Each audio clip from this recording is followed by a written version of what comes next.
अस्सलाम वालेकुम। अच्छा देखिए, यहाँ पर हम रजिस्टर्स की जो है वो लिस्टिंग को चेक कर रहे हैं।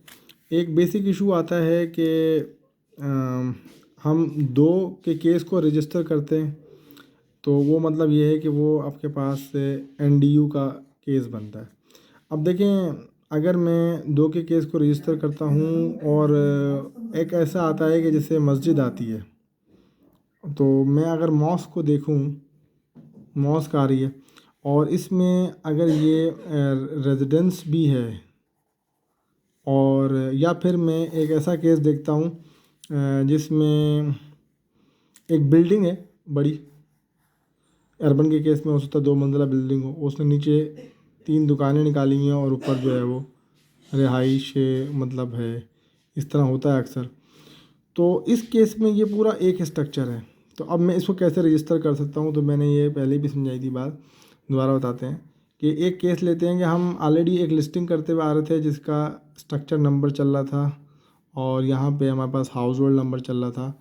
अब ये देखें, स्ट्रक्चर नंबर जो है वो चलता आ रहा है, वो 13 नंबर पे मांग है। स्ट्रक्चर नंबर 13 है। अब मैं मस्जिद को कैसे एंटर करूँगा जिसमें रिहाइश भी है?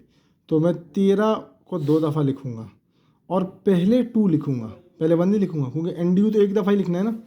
2 को एक्सप्लेन करूँगा कि ये क्या है मॉस्क रिमार्क्स में, और इस तरह से वहाँ पर रिहाइश भी मुमकिन है, तो मैं एक करके और जो मौलाना का नाम है वो मैं यहाँ लिख सकता हूँ।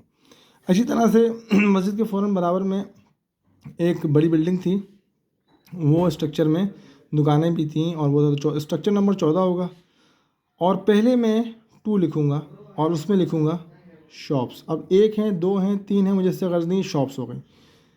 ये तीनों मिला के एक मेरे लिए 2 की मानंद है कि भाई ये स्ट्रक्चर सेम है, और उस स्ट्रक्चर में हाँ ऊपर जो है यहाँ पर 2 फैमिलीज हैं, तो मैं इन 14 को एक दफ़ा और रिपीट करूँगा और 1 करके। एक का नाम था शाहिद सन ऑफ जो भी, और एक का नाम था अली और सन ऑफ जो भी। तो ये एक तरीका है जिसके अंदर अगर वो ऐसा स्ट्रक्चर हो जिसके अंदर रिहाइश जो हो रही है और वो नॉन ड्वेलिंग भी साथ की कैपेसिटी रखता हो, तो उसको कैसे एंटर कर सकते हैं।